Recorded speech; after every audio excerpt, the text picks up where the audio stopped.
Welcome students in HM College Karad. Myself our my subject is agriculture, science and technology. Last lecture we have to start. Next crop is Mandarin Santra. Now today's lecture we start. Next point is Bahar treatment. What is mean by Bahar treatment? So the main object of Bahar treatment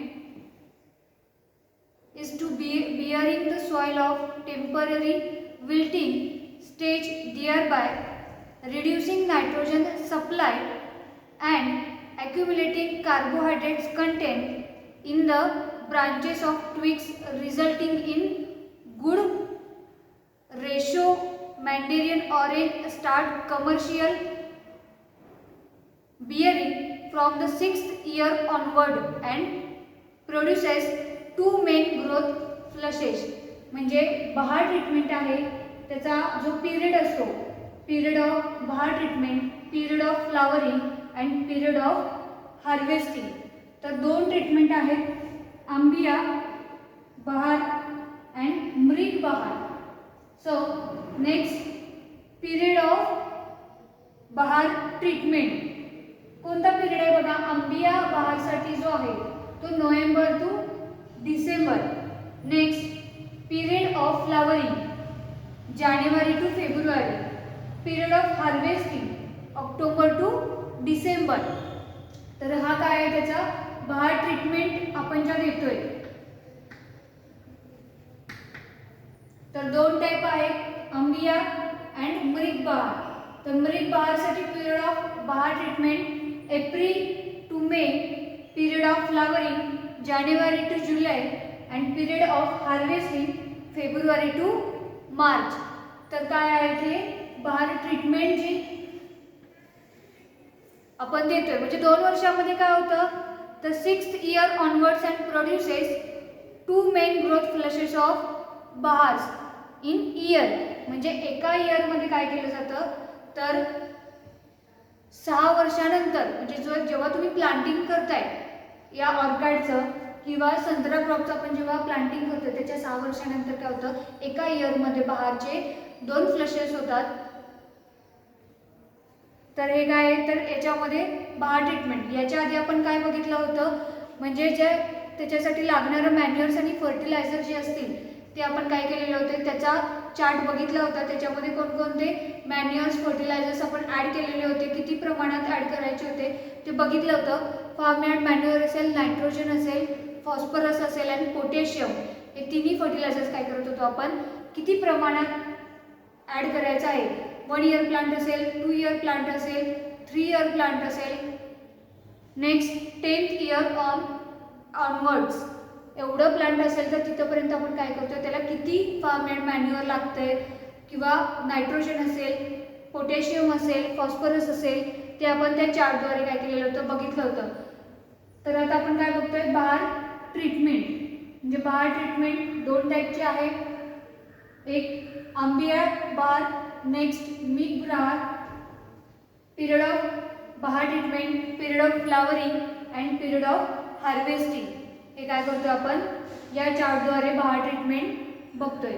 next point आहे inter cultivation, आंतरमशागत.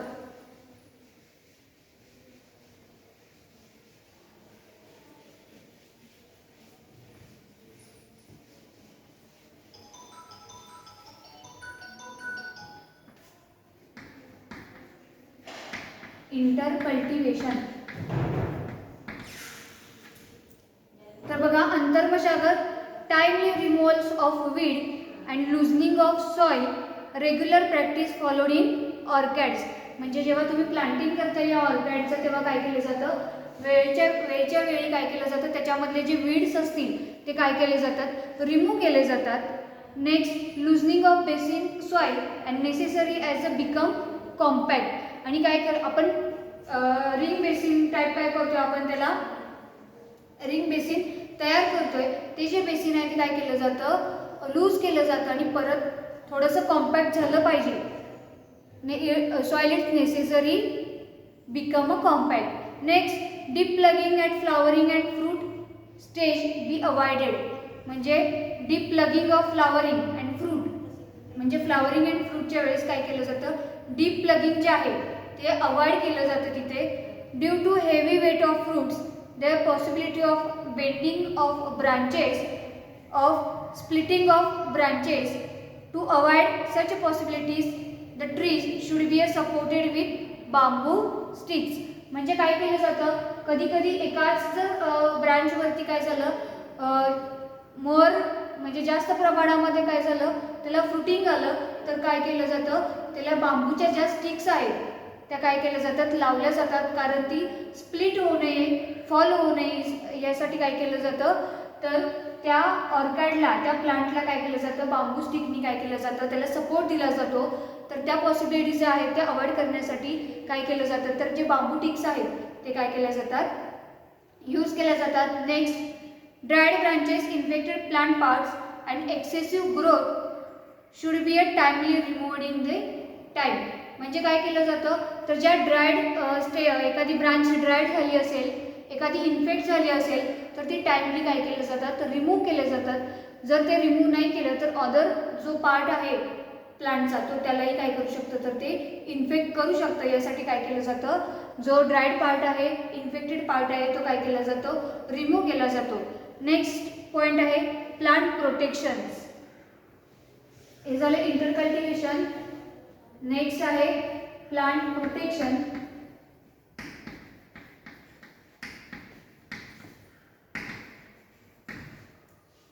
पीक संरक्षण तर कशापासून करतोय आपण, एक तर paste, दुसरं आहे डिसीजेस. आता पेस्ट कोणकोणते आहेत बघा, lemon butterfly, lemon butterfly.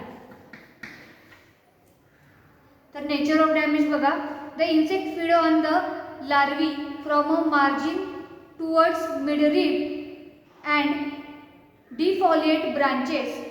The insect also feed on fruit stalk resulting in drooping of fruits. म्हणजे काय होतं, जे या लार्वी आहेत, लेमन बटरफ्लाय जे आहे त्याच्या लार्वी ज्या आहेत त्या काय करत असतात, तर मिड रिब जी असते त्या काय करत असतात, लीव्हजवरची त्याच्यावरती फीड करत असतात, किंवा फ्रूटचा जो स्टॉक आहे त्या सुद्धा काय करत, ते सुद्धा काय करत असतात, तर त्याला डॅमेज करत असतात. त्यामुळं परिणामकारक काय होतं, तर ते जे फ्रूट आहेत ते काय होतात, तर गळून पडतात. त्याच्यासाठी कंट्रोल मेजर जो आहे तो बघा, hand picking of larvae and spraying of malathion 0.5% is effective against lemon butterfly. म्हणजे माल्थिओन काय केलं जातं, 0.5% इथं स्प्रे केलं जातं. कशाच्या अगेन्स्ट, तर या लेमन बटरफ्लाय या पेस्टच्या अगेन्स्ट काय केलं जातं, ते स्प्रे केलं जातं. नेक्स्ट पेस्ट आहे सिट्रस सायला.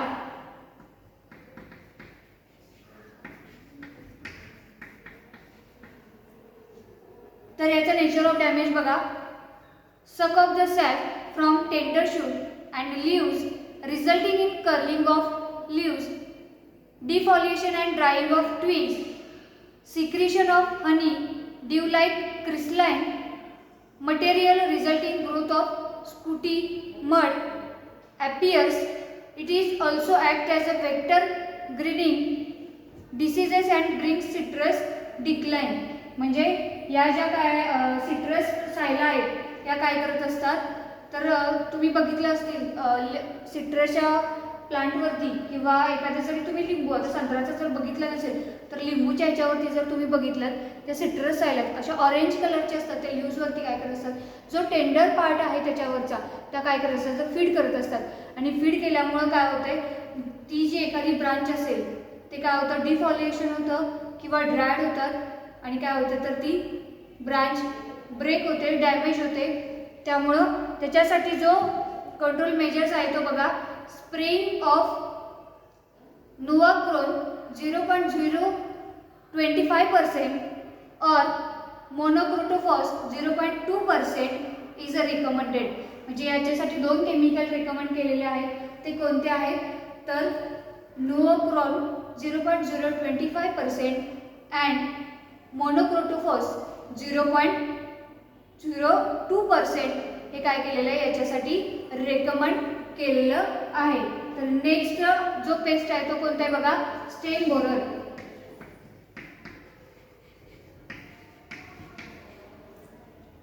Stem borer. याचा नेचर ऑफ डॅमेज बघा. It is a very several pest or mandarin orange. It bores into the trunk near the tree's base and makes tunnel leading to drying of plants.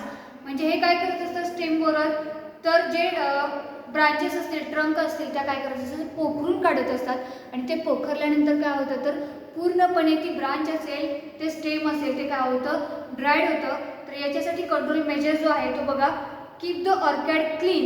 म्हणजे सतत ते जे orchid तुम्ही plant आहे ते clean करणं गरजेचं आहे. Treat the soil around the trunk with phorate dust. Spray the tree with 0.02% methyl parathion. Inject petrol in hole and plug with cotton balls or mud. आणि काय केलं जातं तर प्लास्टर त्या स्टेम बोररनी एखाद्या स्टेमला जर पोखरून काढलं तर काय केलं जातं तर तिथे प्लास्टर कशाने केलं जातं, मडनी केलं जातं किंवा त्याच्यामध्ये काय टाकलं जातं पेट्रोल टाकलं जातं. ते किंवा कॉटन बॉल्स जे आहेत पेट्रोलमध्ये डीप करायचे आणि ते काय करायचे तर या जे होल स्टेम बोररनी तिथं पाडलेलं आहे, तयार केलेलं आहे, त्याच्यामध्ये काय करायचं तर ते पेट्रोलमध्ये डीप केलेले कॉटन बॉल जे असतील ते काय करायचे याच्यामध्ये इन्सर्ट करायचे. त्याच्यापासून काय होतं याचा कंट्रोल मेजर्स होतो. नेक्स्ट आहे pest white fly and leaf miner.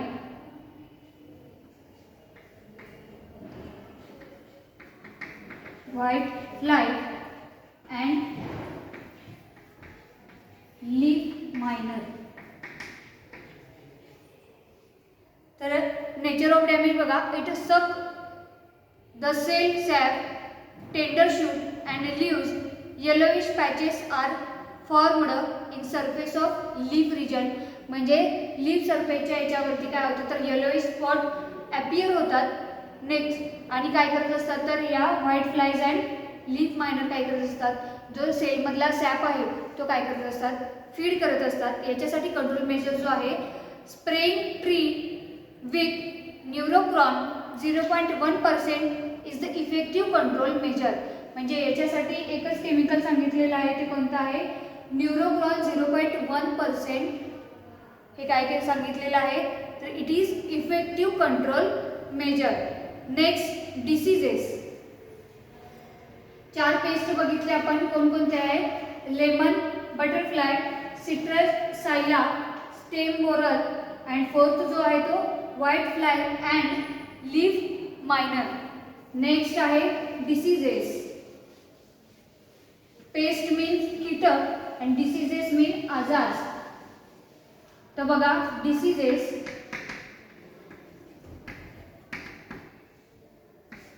तर कोणकोणते डिसीज या मॅन्डेरियनवरती पडत असतात तर बघा फर्स्ट डिसीज जो आहे फूट रॉट और कॉलर रॉट. फूट रॉट और कॉलर रॉट. त्याचे सिम्पटम्स काय आहेत बघा. It is a fungal disease. हा जो डिसीज आहे तो कसला आहे फंगल डिसीज आहे. Symptoms consist of appearance of dark brown stain, water soaked lesion on the stem, rotting of rootless girdling of tree trunk and defoliation of leaves, cracking of bark and extruding of gum, yellowing and dying back of limbs above the injured portion of the plant also seen. म्हणजे काय करत असतात तर हे disease, हा disease काय करतोय foot rot और कॉलर रॉट, तो काय करतोय ट्रंकला सुद्धा काय करतोय डॅमेज करतोय. Next cracking of bark, defoliation of leaves. तर याच्यासाठी जो कंट्रोल मेजर्स आहे तो कोणता आहे स्क्रॅपिंग ऑफ अफेक्टेड पोर्शन. म्हणजे जिथं त्याने अफेक्ट केलेला आहे तो पोर्शन काय करायचा स्क्रॅप करून काढायचा. म्हणजे असं थोडक्यात खरवडून टाकायचा तो पार्ट जिथं त्यांनी ज्या स्टेमवरती ज्या बार्कवरती जिथं त्यांनी काय केलेलं अफेक्ट केलेलं आहे कशाने फूट रॉट और कॉलर रॉट, ते काय केलं जातं scraping of bark. Next application of Bordeaux paste is effective. आणि काय केलं जातं, बोर्डेक्स पेस्ट जी आहे ती सुद्धा इथे काय केली जाते, यूज केली जाते. नेक्स्ट जो डिसीज आहे तो कोणता आहे, सिट्रस कॅन्कर. आता तुम्ही लिंबू बघितलेला आहे, तर लिंबूवरती तुम्ही बघितलं असेल की एखादा लिंबू असतो त्याच्यावरती असं पिवळसर वगैरे असं खरबडीत भाग तयार होतो, तर तो काय असतो, citrus canker. It is a bacterial disease. Second disease is citrus canker.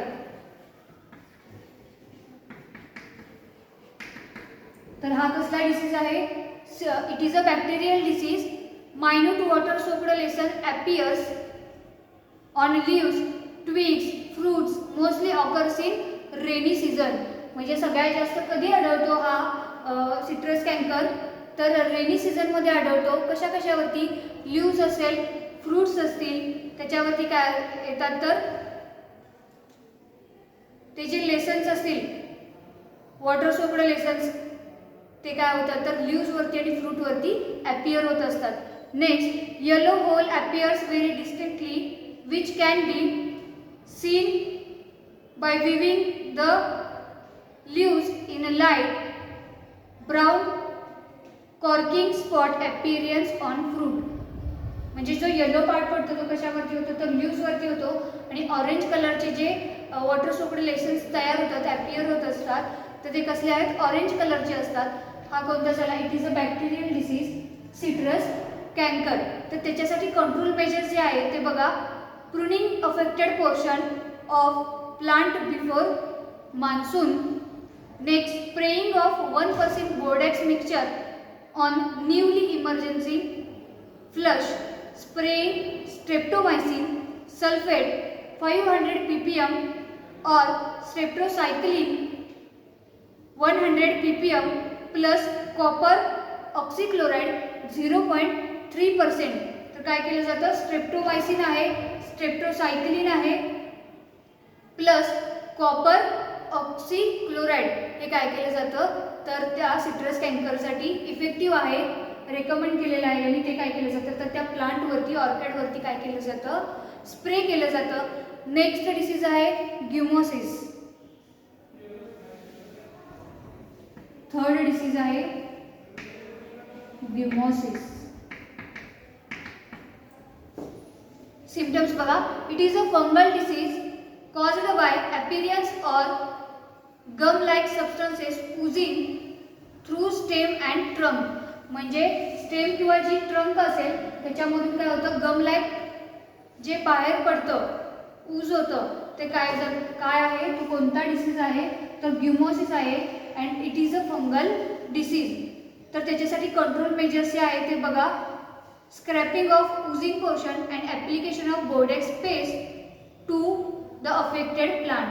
म्हणजे जे प्लांट अफेक्टेड झालेला आहे तिथला त्या स्टेम असेल, ट्रंक असेल, ती काय केली जाते, तर स्क्रॅप करून टाकली जाते. आणि नेक्स्ट त्याच्यामध्ये काय केलं जातं, तर बोर्डेक्स पेस्ट आहे ती त्याच्यासाठी काय केली जाते, अफेक्टेड प्लांटसाठी यूज केली जाते. नेक्स्ट डिसीज आहे कोळशी.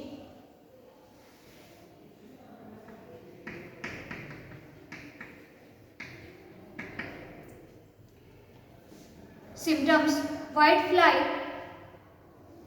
is the agent of koshi.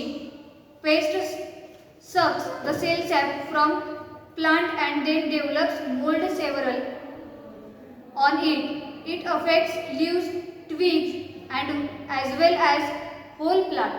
म्हणजे शक्यतो कोळशी हा कशाला इफेक्ट करत असतो, तर लीव्स असतील, ट्विग्स असतील and as well as whole प्लांटला सुद्धा काय करत असतात, हे अफेक्ट करत असतात. Whole foliage appears blackish in colour. म्हणजे ज्या लीव्सवरती ते काय होत असतात, ॲपियर होत असतात, तर ती काय होतात, तर तिथे ब्लॅकिश पडत असतात. नेक्स्ट त्याच्यासाठी जो कंट्रोल मेजर्स आहे तो बघा, regular spraying of pesticides and controlling white fly and spray Nuvacron plus copper fungicides हे काय केले जातात, हे दोन केमिकल्स ह्याच्यासाठी काय केले जातात, तर यूज केले जातात. कशासाठी, कोळशीसाठी. आणि याचा मुख्य एजंट जो कोण आहे, तर व्हाईट फ्लायज आहेत. Next next point is harvesting. तर इथं डिसीजेस ह्याचे संपलेले आहेत. कोणकोणते बघितले? सिट्रस कॅन्कर असेल, कोळशी असेल, ग्युमोसिस असेल, next route rot, foot rot और कॉलर रॉट. तर हे काय आहेत? तर डिसीजेस आहेत, त्याचे सिम्पटम्स अँड कंट्रोल मेजर्स आहेत. Next point is harvesting.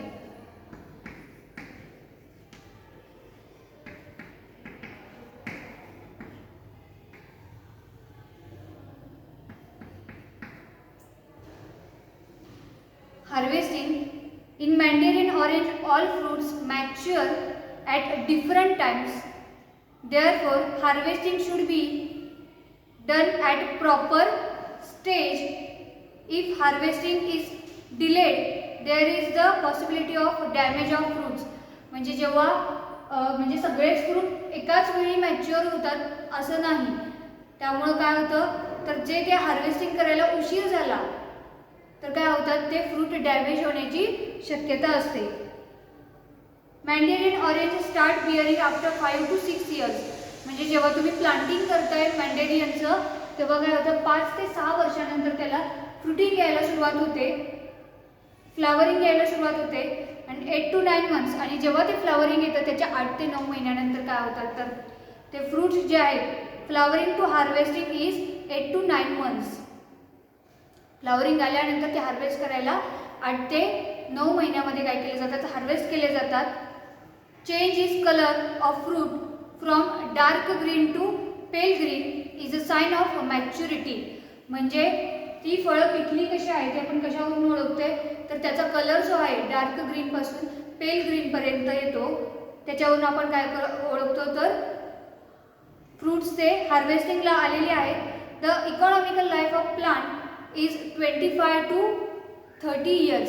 म्हणजे एका प्लांटचं इकॉनॉमिकली लाईफ किती सांगितलेली आहे? 25 ते 30 वर्ष एवढी काय सांगितलेली आहे? ज्याची लाईफ सांगितलेली आहे. Next point is yield.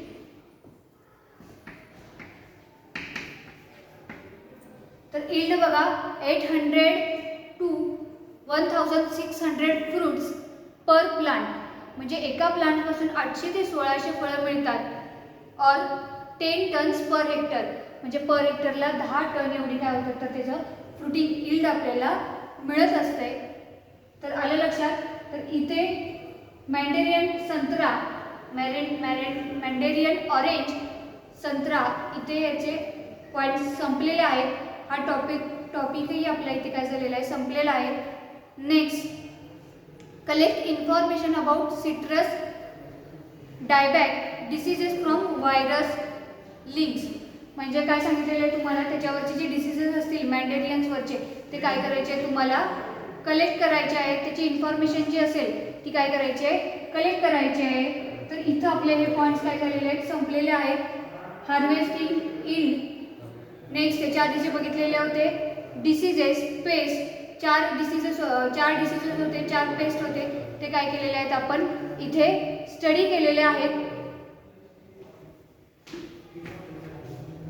Plant प्रोटेक्शनमध्ये आपण त्याचे काय बघितलेले? पेस्ट अँड डिसीजेस बघितलेले आहेत. तर इथं हा टॉपिक संपलेला आहे. त्याच्यासाठी इम्पॉर्टंट जे क्वेश्चन्स असतील ते कोणते आहेत बघा? Mango when propagated by seed is two type. म्हणजे कोणत्या टाईपनी मँगो काय केले जातात? प्रोपागेट केले जातात. तुम्हाला माहिती आहे मँगोचं सांगितलं होतं सेक्शुअल अँड असेक्शुअल मेथडनी काय केले जातात? प्रोपागेट केले जातात. सेक्शुअल मेथड जी असेल by using a seeds, asexual method जी असेल by using a any vegetative part काय केली जाते? आपण त्याचं प्रोपागेशन केलं जातं. तर नेक्स्ट क्वेश्चन जो आहे, banana is very heavy feeder crop quickly respond मॅन्युरिंग. Answer in brief. Write the science of maturity of banana crop. म्हणजे असे काही तुम्हाला क्वेश्चन्स विचारले जातील. तर इथं हा सेकंड टॉपिक जो आहे कमर्शियल क्रॉप. फर्स्ट टॉपिक होता आपला ट्रॅडिशनल क्रॉप, सेकंड होता कमर्शियल क्रॉप.